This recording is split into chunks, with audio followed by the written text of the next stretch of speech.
My father's name was James Strom Thurmond.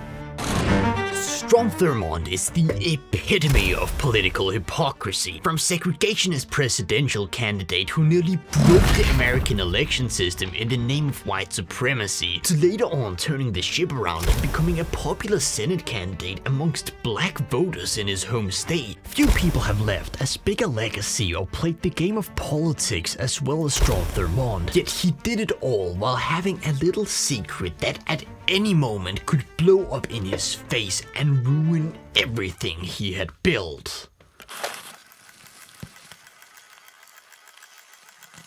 Born in 1902 in Edgefield, South Carolina, the people around him were completely insane. His father, William Thurmond, was legal advisor to the leader of a literal terrorist group known as the Red Shirts. Moreover, Will also had big political ambitions of his own, but ruined them all when he one day decided to kill a man.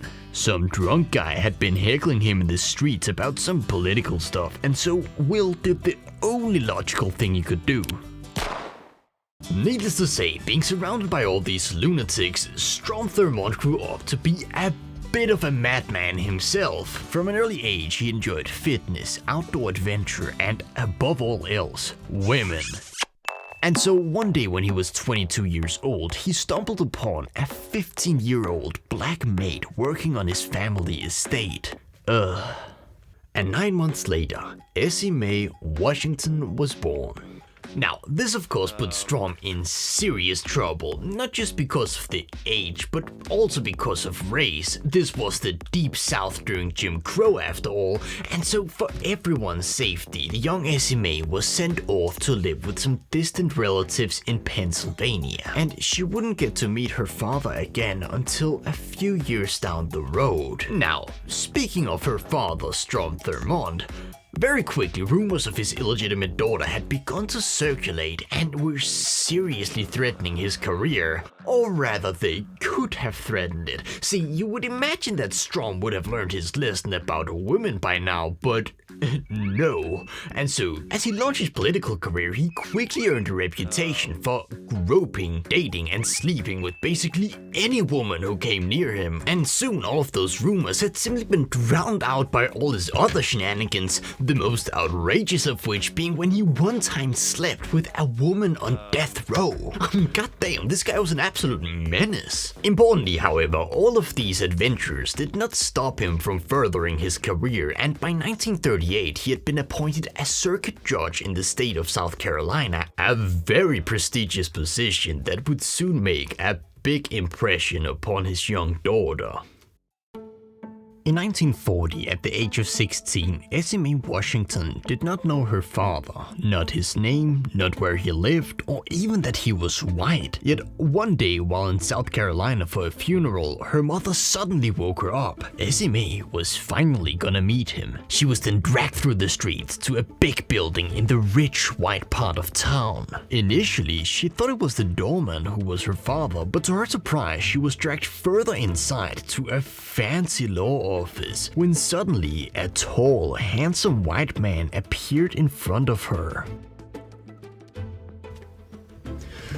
In her memoirs, Essie Mae Washington recalls having a fairly mixed first impression with her father. She was both taken aback by this very impressive man and badly wanted his fatherly approval, but she didn't really get any, and for the first time in her life, it made her conscious of her skin color and her place in society, and so she left the initial meeting feeling a bit icy towards him. Importantly, however, this would mark the first of several secret meetings between the two, which would lay the groundwork for a very unusual relationship that would see ups and downs over the years and greatly affect one of the most important politicians of the 20th century. Now, weird as it sounds, the relationship actually started out rather well. In fact, Essie Mae quickly came to admire her father. I mean, how couldn't she? The next time they met in 1944, he was covered in medals he had earned fighting the Nazis. And then in 46, elected governor of South Carolina, he created welfare programs that also benefited black people at tiny bit, which actually meant that he was largely viewed as a progressive. Now, he did also at one point support a bill granting tax exemption to property owned by the KKK and many other racist things. However,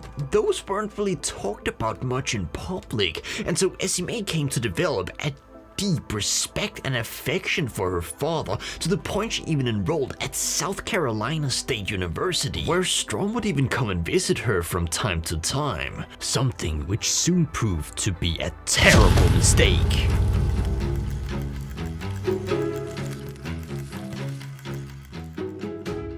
By 1948, campus was crawling with journalists, all of them looking to find Essie Mae and take down Strom Thurmond. See, he had just catapulted himself into the national spotlight for all the wrong reasons. There's not enough troops in the army to force the Southern people to break down segregation and admit the into our theaters, into our swimming pools, into our homes, and into our churches. But they're more than welcome in the bedroom. Anyway, all of the trouble began in 1947 when President Harry Truman made it so that in certain circumstances you could no longer discriminate against people because of skin color.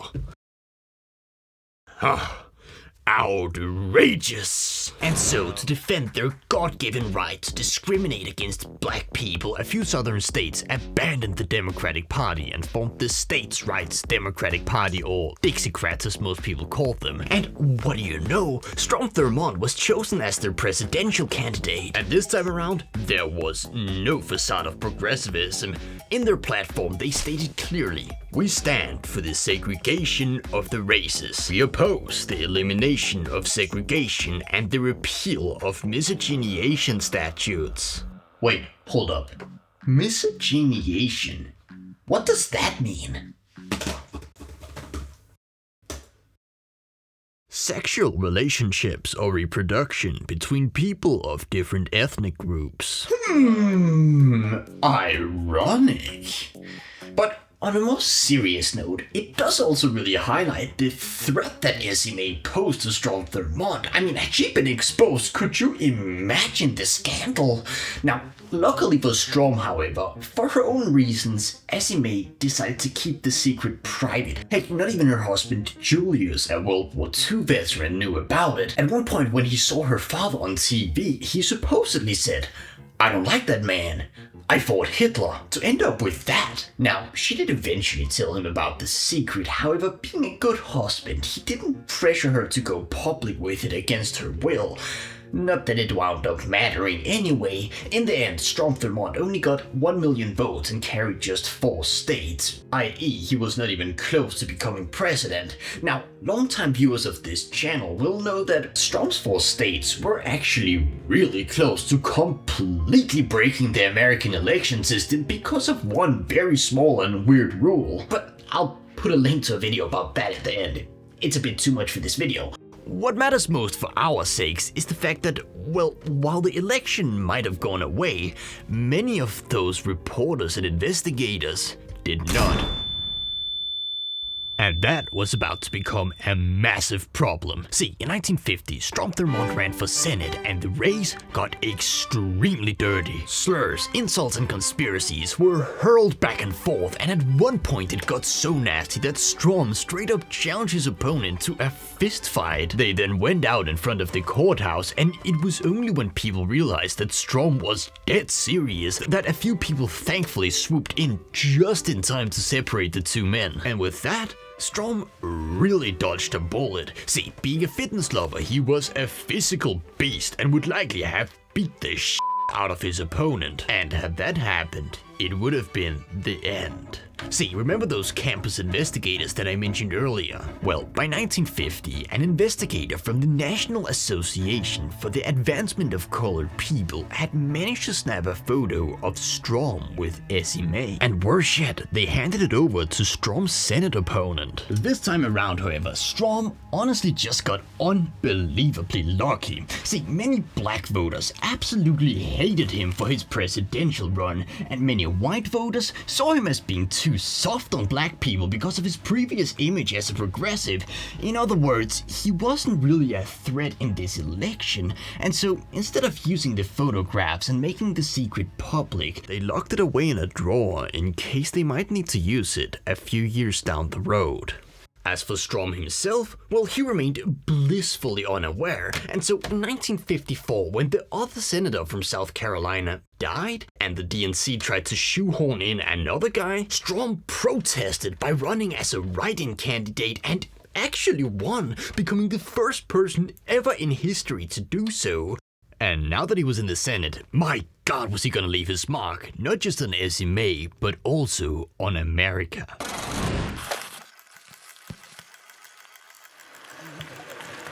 I just want to tell you a question. Do you know you have just broken the record? Do you know how proud this caucus is of you? Do you know how proud America is of you?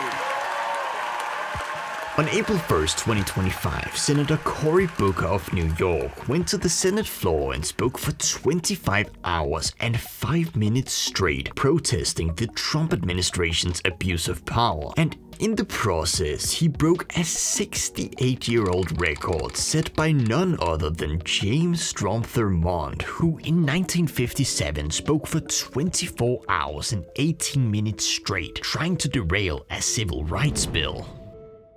Now, you might expect that Essie Mae, seeing something like this, would have been angry with her father, perhaps even to the point of cutting contact with him. But no, in her eyes, he was honestly just kind of making an ass of himself. As she writes, "My father seemed like an anachronism from the Old South, a throwback, a laughingstock. Rather than hate him, I pitied him." Of course, this was also far from the only time that Strom made an ass of himself. He railed against Martin Luther King and reportedly urged the FBI to investigate him as a communist agent. In 1962, he defended the KKK when they attacked free-rider buses intending to kill the people inside, earning him the outright endorsement of a KKK unit in Savannah, Georgia. During the Cuban Missile Crisis, he screamed and shouted for an outright invasion. He co-authored the Southern Manifesto. Oh, and then there was also his personal life. In 1968, he married a woman who was 44 years younger than himself, yet even that didn't stop him from being a naughty boy. He was so notorious for groping that female reporters were advised not to ride alone with him in the elevator, where he at one point in the 90s even got handsy with a fucking congresswoman. However, out of all of these public embarrassments, Essie Mae notes that there was one that stood out above the rest, and which would soon play a very unique role in their relationship. In 1964, in wake of the Civil Rights Act, which Strom Thurmond had fought vigorously, he and another senator got into a half-joking shoving match, and then suddenly Strom just took it way too far. He pinned the liberal Democrat to the marble floor and wouldn't let him go until he hollered, "Uncle." Once more, I cringed at my father's behavior.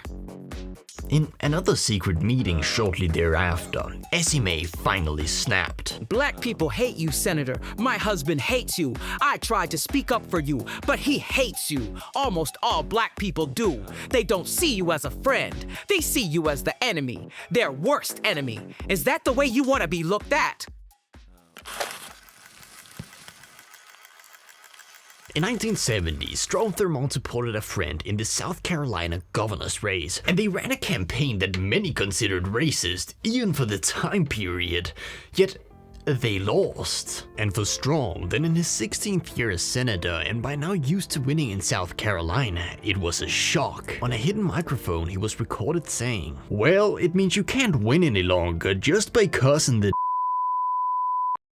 And in the following years, he promptly did a complete 180 on racial issues, becoming the first Southern senator in history to appoint a black congressional aide. He helped President Ford and Carter appoint several black Southern judges. He set up a scholarship fund for African Americans and even began bringing home jobs to black communities, to the point that he even became a popular candidate amongst black voters. Now, it is also hard to imagine that having a black daughter you routinely meet with wouldn't soften even the most hardcore of racists. And according to many of those close to Strom, notably Essie Mae and Joe Biden, who later on in the years became very good friends with Strom, according to those guys, he also had a genuine change of heart.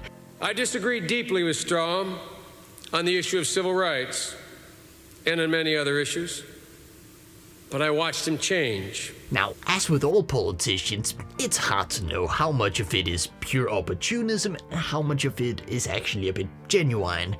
I suspect that it's probably a mixture of both. Most importantly, however, moderating his image sure did help him out a lot. As America's poster boy for segregation, he was a national laughingstock, but as a regular conservative, he was in many ways the leading man in orchestrating the Southern Party switch. Without him, Richard Nixon would probably not have become president. Now, I honestly won't go into too much detail about the last 30 or so years of his life, as besides being an influential power broker behind the scenes, for the most part, he's honestly just a generic old Republican, which who really wants to hear about that? That's just boring. What I will talk about, however, is age. See, you know how Americans of today often complain that their senators are too old? Well, this guy stayed in the Senate until 100. Like, he literally held his 100th birthday while still a sitting senator. It was only a month after this that he was finally like, yeah, I'm getting too old for this shit, and finally retired. Then a few months later, he passed away, and then shortly thereafter, this happened. My name is Essie Mae Washington-Williams. My father's name was Strom Thurmond. The Thurmond family, for their part, were quick to embrace her and didn't dispute her claim, and they even had her name etched into the massive Strom Thurmond statue that stands outside the South Carolina state capitol. Now, on the topic of this statue, I wanted to mention this because I thought it was funny. When it was unveiled, Strom Thurmond reportedly complained that the bulge was too small for him. But anyway, as mentioned earlier, during his 1948 presidential run, Strom Thurmond came very close to breaking the entire election system, and as promised, you can click right here on this video to learn about that. Heck, you even get to witness me lighting a literal dumpster on fire. So, what are you waiting for?